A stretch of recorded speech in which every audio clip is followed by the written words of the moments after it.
Can you hear me? I can hear you. Can you hear me?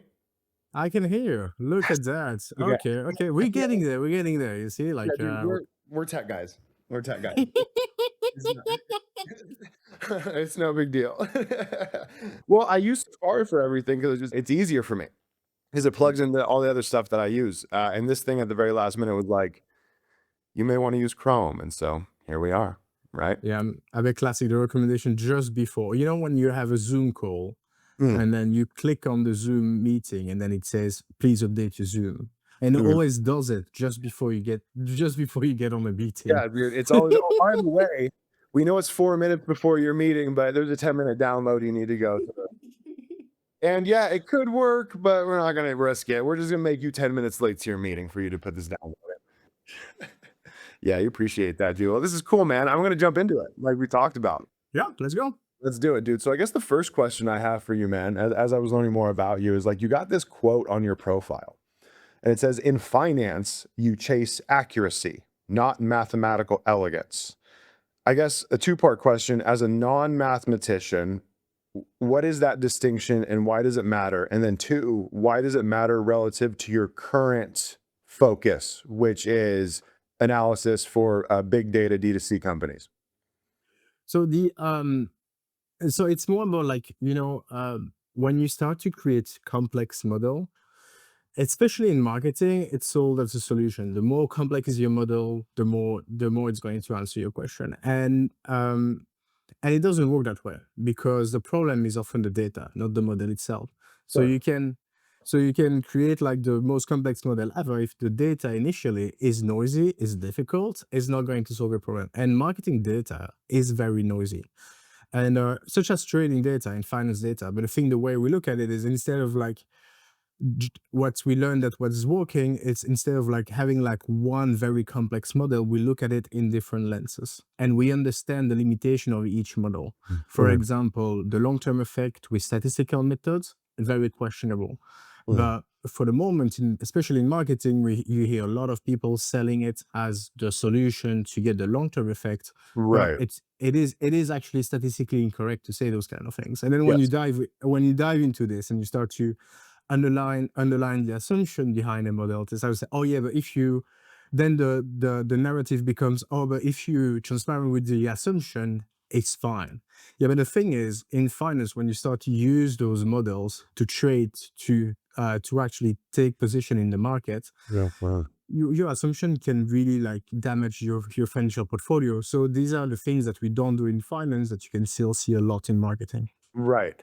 So to say that back, maybe in a different form, so I understand it. What is it that so finance so there's financial models that, like you said, are noisy, right? And there's marketing model or financial data that's noisy and Yeah, marketing data that's noisy, right? yeah. What is it about the financial profession or the typical financial professional that makes them comfortable utilizing that information for for directional decision making versus the average marketer that you say use that information for directional decision making? Is it a practice and application? Is it we just don't know what we're talking about or what we're looking at? Is it we're trying to be too dependent on it? Like where do you see they're similar? Where do you see these two problems diverging in terms of how like marketers deal with that problem versus how like financial professionals deal with that problem? That's a very good question, actually. Because yes, you're right. The mindset is completely different. In finance, in trading, what you want to take is a decision that is most likely to win. You Mm, know that. So if you have like a 70% chance that you correct, you're happy with that. You go with it because sure. you know that over time you should be fine. Right. In marketing, you're always still chasing for that exact precise number. Yeah. Oh, that model, that channel has an ROI of 4.2. This is the other one has an ROI of Sure. 2.8. Yeah, Sure. problem is that that model with 4.2 is Google, is more short term, more signal above the noise, and that 2.8 is YouTube, which Mhm. you always struggle to capture the entire effect because of the signal to noise problem. This is one example where there's actually a lot of caveats where you can't compare the phase. And I Right. think in marketing it is true that and I haven't actually touched that a lot in the past, is that we are chasing for the exact number, where in finance we are chasing for the right direction. Love that, dude. That is you're looking for something that is directionally useful. That is that is going to be the quote of this whole conversation. I can tell you that already, right? And that's the most important thing, because a lot of people like to think of marketing, especially the way we do it, because we have this magical infrastructure called direct response revenue attribution, that we should be able to say, I did this thing, and Mm, so this thing happened, and I should be able to put a dollar amount to that thing relative to the dollar amount it contributed to my revenue outcomes. And it causes teams to get so locked up because they're chasing like a purple dragon, essentially. It doesn't exist, but they're still so convinced, like philosophically, that there's a path to it. And that's why, at least in my world, right, you see so many people switching agencies or firing marketers or bringing in this new channel or this new revenue attribution tool or measurement, because they're looking for something to justify the operating philosophy that you can find in this data the answer to the questions. But I like mm. what you're saying, which is this is becoming a directional tool, almost like a compass, saying we're not going to know exactly the precise place that we're going to land, but we know we need to go that way, right? Is that generally what you're saying? Yeah, exactly. And to Right. jump back on what you said, the problem is what is the easiest to measure is attribution, revenue attribution. Okay, that's Yeah. the easiest way. Yeah. So you you have an agency and you're going to expect to have a certain ROI number on attribution, Mhm. and then they're going to hit that number, and you're going to say, hey, but my company is not growing. Yes, Mhm. because what is attributable is not what is contributing, and there's a very difference to that.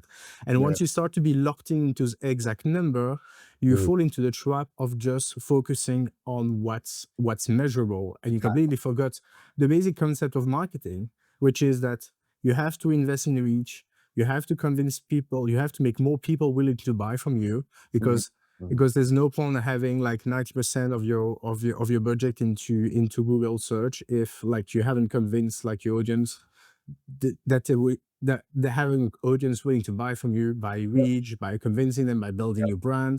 Mhm. And so we're losing a bit the essence of marketing in the end, the four Yeah. P's. Oh and yeah. now we like and now we're like back into like a system where we have marketing which is reduced to promotion, attribution, and statistical measurements. And marketing is way more than that. Yeah. I Okay. actually read that paper from Rack, like about like investing more in brands. Mhm. I did a post about it Yeah. yesterday. I mean, it's an amazing paper. It actually covers that, and it covers like all the use case of those companies who understand Oh, that what is what is attributable or measurable is not always the right thing to do, because there's a plenty of other things that you need to consider, like yeah. just the creative itself. So, okay, so this is really interesting. And this is another reason why I was excited to talk to you, was because I mean, at least from what you put on LinkedIn and the conversations that we've had and the stories that you told me about the clients that you work with, like you know what you're looking for mathematically to draw conclusions, right? And I would argue that Yeah. you probably have a lot more experience doing that in a very technical academic way than a lot of people are that they have experience doing on their own. I guess my question to you is, well, I mean, before I get to that, at the same time, in addition to that, you take a stance of, before we can measure anything from a marketing perspective, we need to have good marketing, right? And Mm. I think that's a really easy, obvious thing to say, but unfortunately, as we've talked about in the past, it seems as though that part gets skipped. It seems like a lot of people rush away from, what do our audiences find relevant and useful and compelling? What is the right operating philosophy for a good marketing program? What is the consumer behavior and psychology that we're trying to influence to become persuasive, to become relevant? And we just go to, what's the A/B test? And then what did the A/B test say? And then how can we look at that and derive all that other subjective understanding of our consumers from this correct mix of data, right? And that's tough for a few reasons. It's such a narrow lens, and it's also something that is really hard to escape from, because like tech vendors and attribution tools and agency partners, they all want you to live in that world. They want Yeah. you to live in that world because that's how they justify their existence in your life. And they want you to build more on that because it gives them more opportunities to get on the board. So it's very, very difficult to start that process of moving away from your reliance on revenue attribution for justification and decision making and open it up more broadly to marketing programs that actually build a company to the point where you can start measuring it and fine tuning things the way that you do, because you do work with very, very big brands and very, very sophisticated brands. So I guess my question to you on that is, when you work with a company that is limited by their measurement framework, what are some of the things that you see in when you're looking at their data or their analysis of their programs where you're saying, hey, you're limited in your measurement. And if you open up your measurement in these different ways, you can actually justify building a bigger and better program. I guess first question is, do you run across that ever at your tier of business that you work with, right? Because you work with a large tier of business. And then two, if you do, how do you typically approach that situation? Yeah, I mean, I work into that all the time. Okay. It's a classic problem that happens all the time because of decades of believing that the right way to measure marketing was attribution. No, there's start to be like an understanding Yeah. of that it's not the best way. Right. But there's to come back to your point on the agency is I wouldn't say it's just because of the agency. It's because also like the if you hire an agency, you will expect the agency to justify their work. Sure. And so the easiest way to justify their work is to use what is easily measurable. Yes. And so agency will naturally use what is easily measurable to justify their work, because Right. otherwise you wouldn't hire them in the first place. And you Fair. see that it is a vicious cycle between the Right. agency and the brand, because they both have to focus on the wrong metrics. Yeah. And on the wrong metrics, I had an example Huh. a while ago. Is they had the marketing ROI going up quarter after quarter, but to had the revenue going down. And then I dive into the share of search, and I say, look, Yeah. you are bleeding your share of search. Like your category is growing, but your share is going down Yeah. year after year. I said, and then we look into the media mix, and we saw that a lot was invested in brand search and retargeting. And I said, well, this is, you're just retargeting people who know you already. Like you have Mhm. to expand. You have to expand your reach to have more people aware. More That's right. people should know you, and then more people will be willing to buy from you. Yeah. And the answer to that is that, oh, we can't, because the leadership expect a higher ROI after every quarter. And the only way to increase that marketing ROI is to increase spending retargeting, because it's a fake number. You're just like cannibalizing all the rest, and then you increase the marketing ROI. And so you have that company who's unfortunately stuck like on the wrong path, because they focus on attributed marketing Yeah. Yeah. and believing that ROI is the right metric. It's an efficiency metric, but it's not an effective metric. Yeah. So, Um, so are you saying that, so it's not just like the agencies and the tools and the platforms that keep us on that. It's also maybe a little bit of like a legacy mindset in existing leadership that doesn't know really what else to do beyond that as well. Is that what you're saying?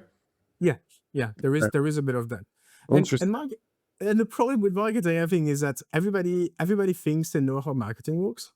It's like it's one of those industry where, like, we're not going to teach, like, I don't know, like a plane manufacturer how to manufacture a plane, but for Yeah. some reason everybody believe that they understand the concept of marketing, which is actually, when you think about it, way more complex than just promotion. I know. But to but Well, to come back to you.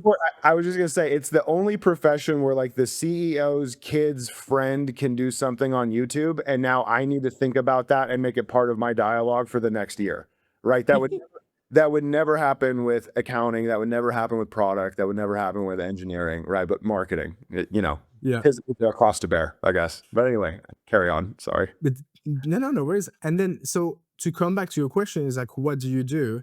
Well, what is great is that you have a lot of literature about that moving back to upper funnel, understand the concept of reach. Like the IPA does a lot of work about this. The long and the short of it Yeah, from Miss yeah. Binet and Peter Phil is amazing. So it's often start with like a communication about this. Hmm. And then it's about going through the targeting of their campaign, like everything that is brand search, retargeting. Is like, look, you're retargeting people, Uh-huh. you're very likely going to cannibalize like your organic traffic. And then it's about like convincing to do a test to say, hey, look, we're going to cut that brand search, and we're going to cut that retargeting, and we're going to see the effect. Usually, Usually the answer is, oh, we're overspending in those channels. Great. No, because often they say, oh yeah, but we don't have budget in brand. I was like, and my answer to that is, oh yes, you do. You do. You're just like spending in the wrong places. Yeah, exactly. So That's so fair. look That's totally fair. look at where you're spending it, Uh, spend less, and see the impact. mm, Because mm, the thing with the incrementality testing, for example, it's not a yes or no question. It's often like how much too much is too much. And sure. often happens is that you overspend in the bottom of the funnel. So you Right. get into that, what I call the death zone, like the Yeah, that's right. diminishing return curve, where you spend Yeah, more, but you don't get more revenue. yeah, And yeah. so once you have found out that part of spend, you're like, okay, there you go. Now you have plenty of budget to start to invest in brand. And Yeah, then you move that budget to the upper funnel, and then if everything goes well, you start to see your share of search going up, yeah, and then yeah, your sales going up, and then you get out of that vicious circle into a virtuous circle, and you're like, oh, yeah. actually, that thing is working, Yes. and then people stop looking at attributed marketing because Yeah, they know that their Google, their retargeting is just going to cannibalize their organic traffic. yeah, Because in the end, if you and it's not the right thing either, but if you invest everything into the upper funnel, your marketing ROI will look terrible, but you're yeah, going to have a lot of direct yeah, SEO traffic going straight into your website and yeah, buying there, and especially for like higher ticket, longer consideration journeys. mhm, Most of the mhm. purchase is happening through direct brand search and branded SEO. We Yes. we often don't make the distinction between the two, but it's super important when you look at SEO revenue. Is looking at your share of branded SEO and non-brand SEO, because often what I see is that the SEO revenue is in fact somebody who saw you Yep, doing a podcast on social media. They yep, type your brand on Google, they click on your yep, link, and maybe one day they'll buy. Usually they don't buy directly. This is why it's a mistake to use attribution, yeah, because people see you somewhere and then go on Google, and yeah, then so it's not automatically SEO. I know a lot of companies still today make that mistake to attribute everything that comes from SEO to SEO. It's often like a halo effect from your marketing initiative, and that's also an exercise that you have to do. Is once you start to spending more on those upper funnel, you have to try to understand the halo effect of those things, because yeah, usually you're going to start to see your revenue of Google going up, your organic going up, your retargeting going up, but it's not because the bottom of the funnel became more effective right. because you started to feed the funnel from the top. Yeah, exactly, exactly, and I'll make 2 comments on that, and then I wanna dive into some tactical stuff with you, because I think you have a lot of good eyes on there. One, anybody watching this, and whenever we send this out, they have to download your growth playbook that I read. It is by far the best version of that sort of information I've ever come across, right? Like, the way you lay it out, the problems that exist with attribution and the death zone, like you said, your solutions for it, it's fantastic, right? So I would definitely say, like, when I share this, that and anybody wants to know this information, I'm going to send them to you and that growth playbook, because it outlines it. And again, this is another reason why I was really excited to talk to you, is because you not just do direct to consumer, but you do direct to consumer sometimes with long and complex sales cycles as well, right? Yeah. Buying a yacht, buying a new garage, whatever, some bigger stuff like that, right? So while it's not necessarily B2B, while it might have a different balance in terms of, effectiveness being focusing on the functional versus the emotional and social and some of these other things that are consumer related, right? The dynamics of your measurement limitations, right? And how you go about utilizing that to make good decisions, at least from that growth playbook that I looked at, that you shared, there's a lot of overlap. And I think a lot of that overlap comes from the fact that it's still long, complex sales cycles with lots of marketing and brand activity happening in lots of different areas over long periods of time, yada, yada, yada, right? So I guess from that perspective, actually, no, I want to take a step back. That's one thing. Then the other thing I was going to say was on the original thing that you said the starting point for this attribution death cycle getting solved was almost education in the beginning, being able to say what it is that you're doing and why you're doing it, what you expect the outcomes to be. And that's one thing that I think a lot of younger marketers that maybe started 10 years ago or less that jumped right into this game with direct response revenue attribution and funnel analysis and all these different types of things. I think, unfortunately, what I've noticed about a lot of younger marketers that I've worked with, and even older marketers, right, that have been in the game for a while, but that have been so lockstep with this revenue attribution cycle that you talked about, is they lack a personal operating philosophy. They lack a perspective on what good marketing fundamentally looks like if you rip away all reporting, what good management of a search platform versus a social platform looks like, what it means to understand the wants, needs, and desired outcomes of an audience, how you connect those things to execution, where competitive advantage comes from, right?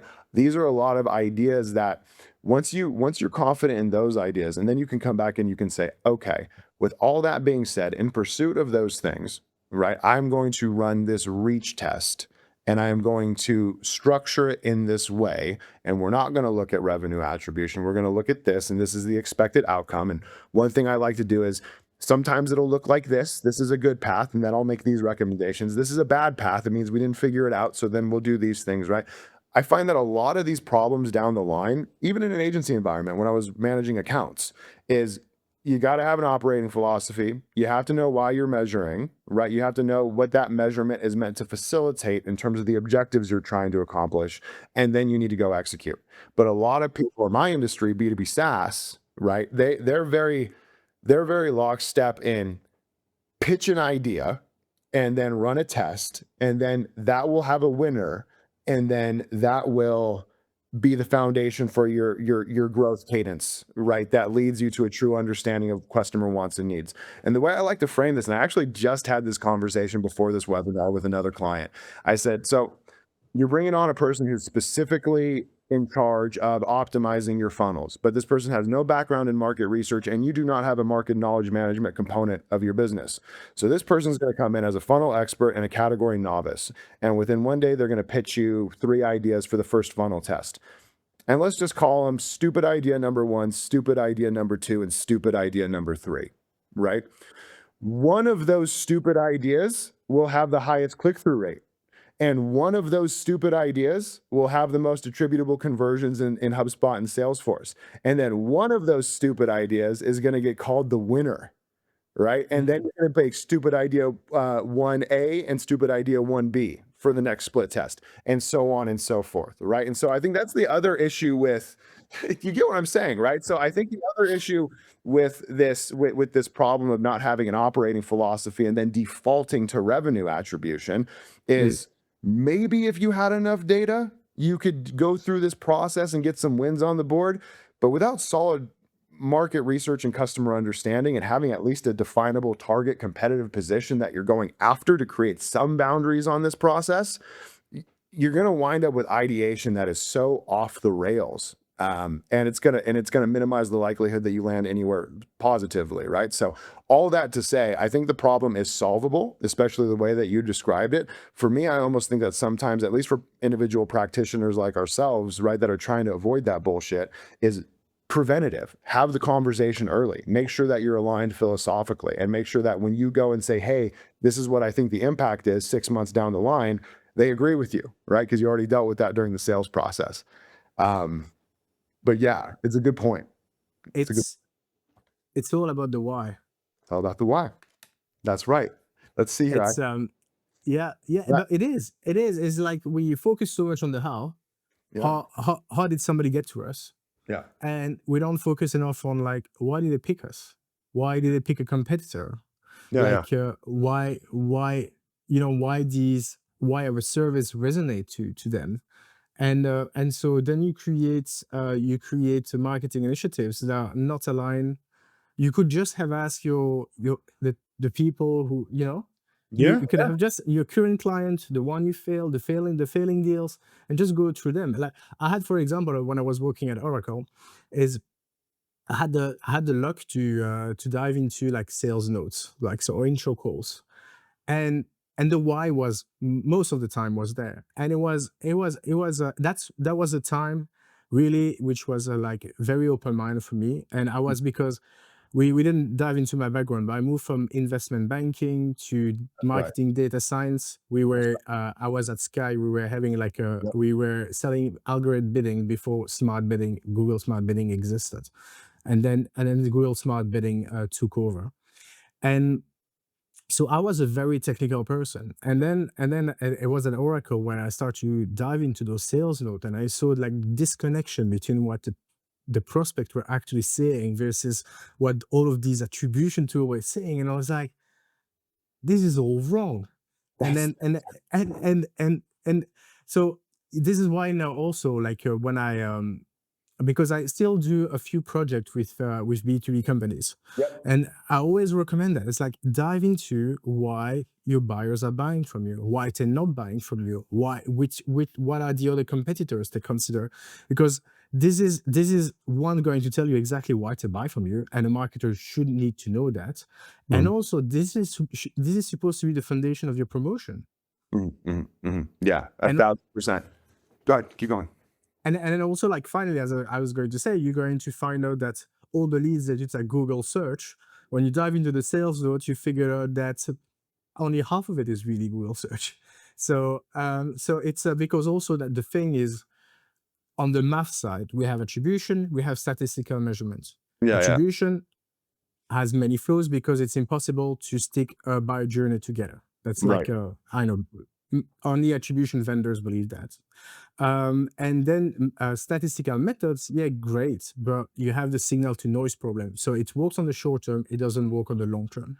Right. So in the long term, qualitative surveys, interviews beat quantitative analysis every single time. Oh, dude, it's an aha moment.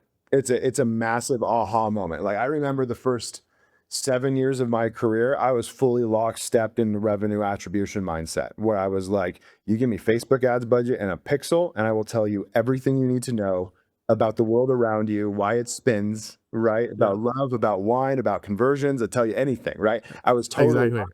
And then I got into a position in the agency environment where things weren't working for more than one agent, for more than one client at a time. Mm. And I went out of scope, and I was like, hey, I need to talk to your customers. Like people keep telling me to talk to customers, and there's some breakdown happening between or attribution and what people really want. I got to talk to your customers.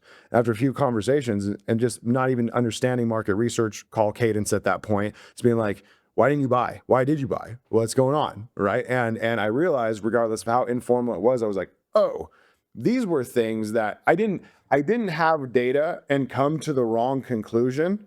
I Mm. was understanding my customer on a completely different playing field than they understand themselves on a subconscious level. So it wasn't even apples and orange. It was like apples and like an abstract like complex idea that wasn't even tangible. Right. So Mm.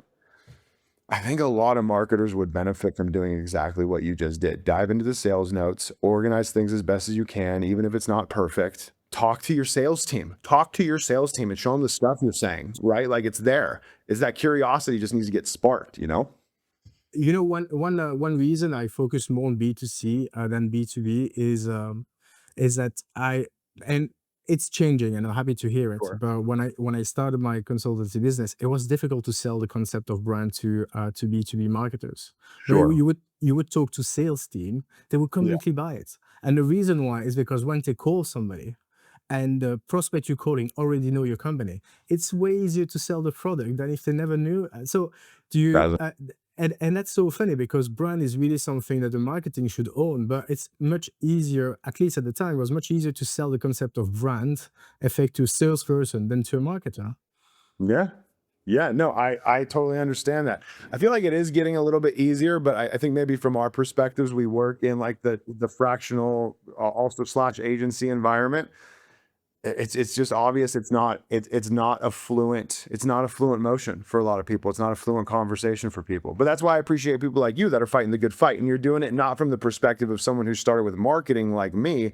You're doing it with from someone who started from the perspective of finance, and you're like, look, there's functional issues with how you're coming to conclusions. Because I can talk about consumer behavior and tendencies and my marketing objectives and all the things that I like to do.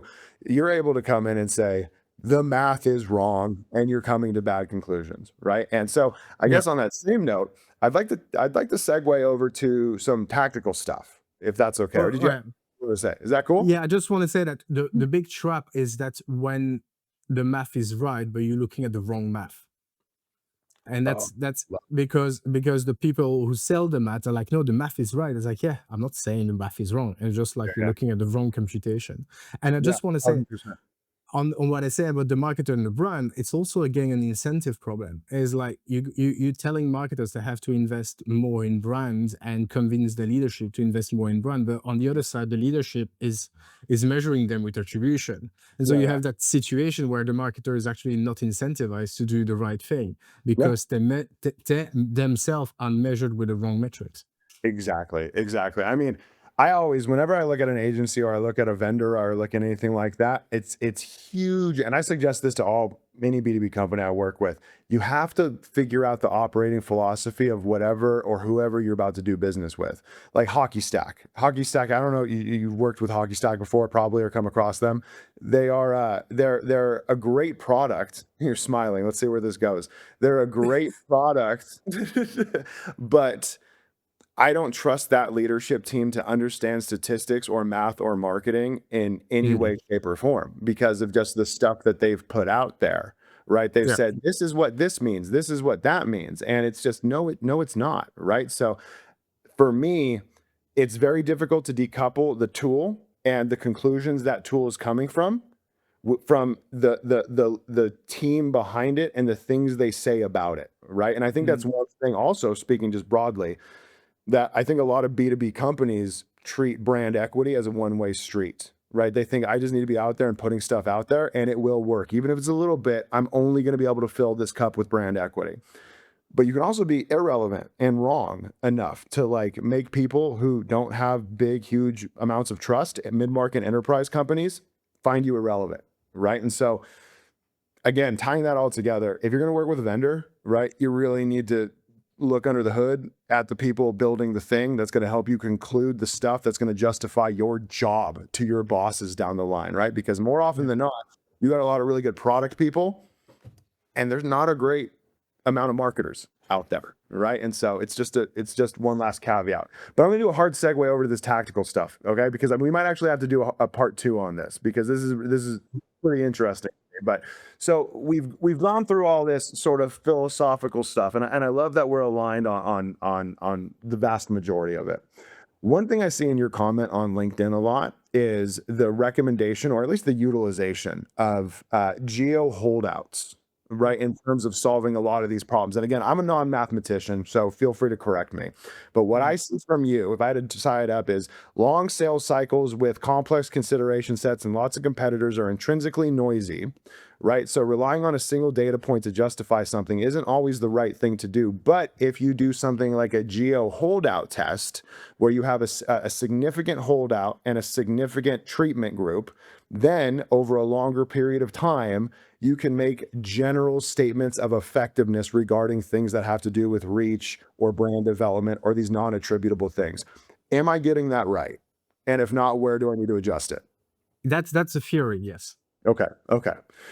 Is there, so in B2B SaaS, MySpace, oftentimes like keeping New York out of it and California in it, right? That's not really how, not that's my understanding of it. So, right, forgive me, right? That's not Mhm. often an option. Most of the time, you're selling into a group. You're selling into CMOs, this kind of tech company that use HubSpot in North America and Canada, right? Something along those lines. So, if you took geo holdouts off the plate, let's say you can't use those for this, but we still wanted an experiment design where we could say, hey, we want to measure and state the impact of a non-attributable activity, like running a way bigger reach campaign on LinkedIn or something along those lines.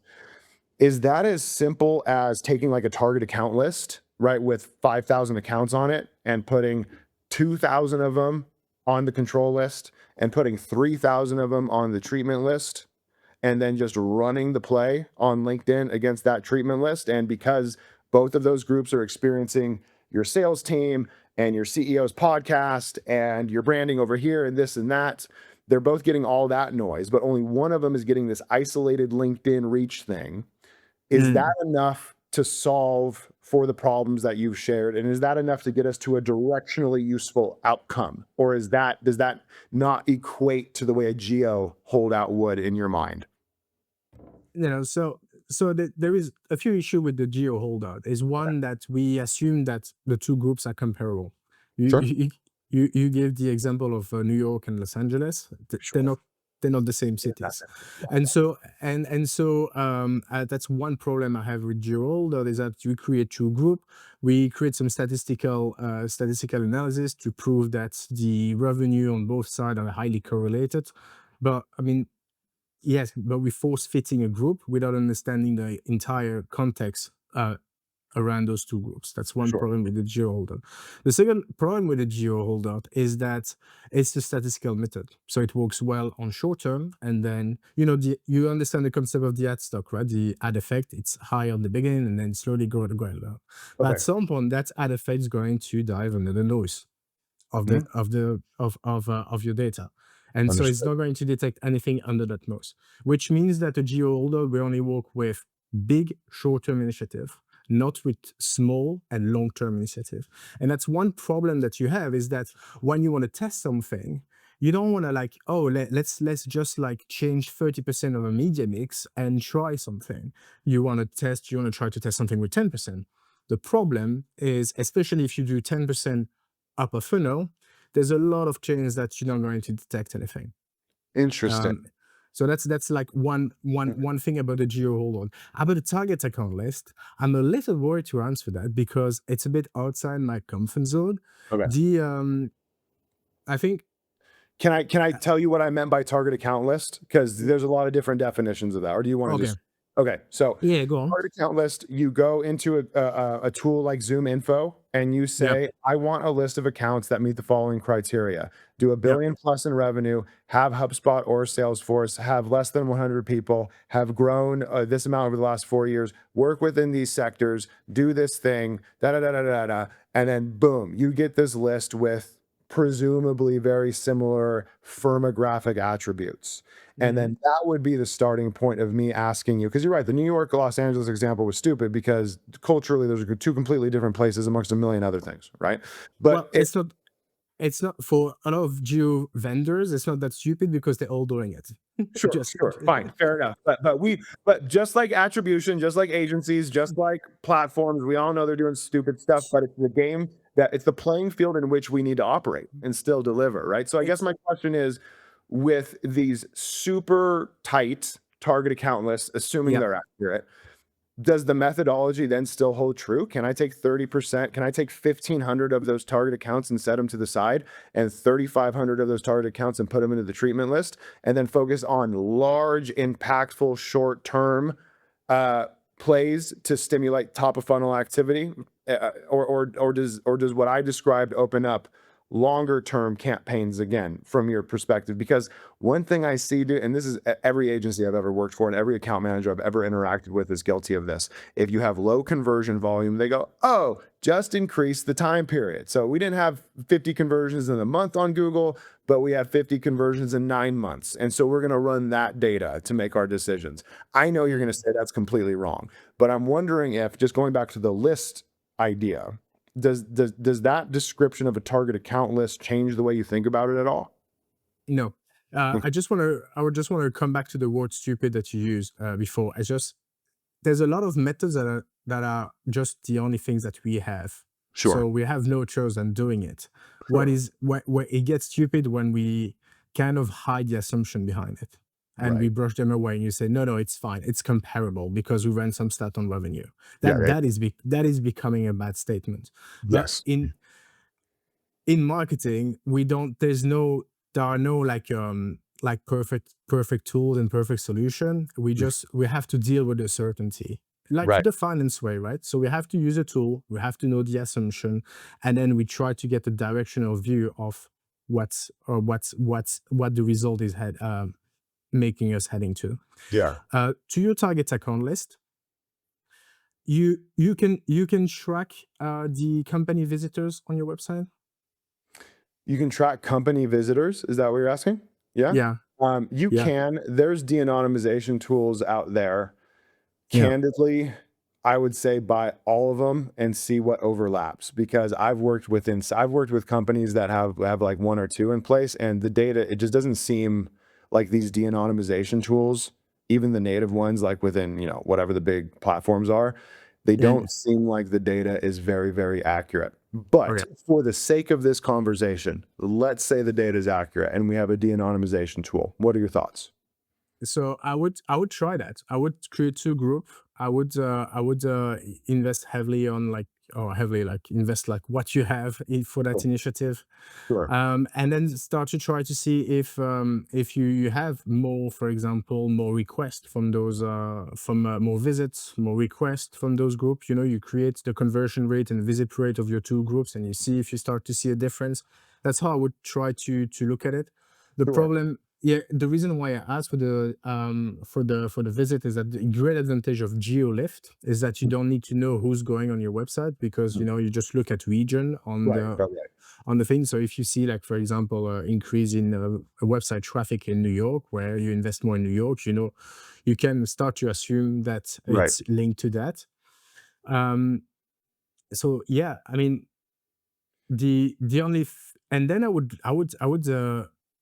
would always ask on this. Normally, what's going to happen is that people will start mentioning it on the self attribution, on the sales Yeah. calls. Yeah. Yeah. Normally, it start to Yeah. pop up there, like, Yeah.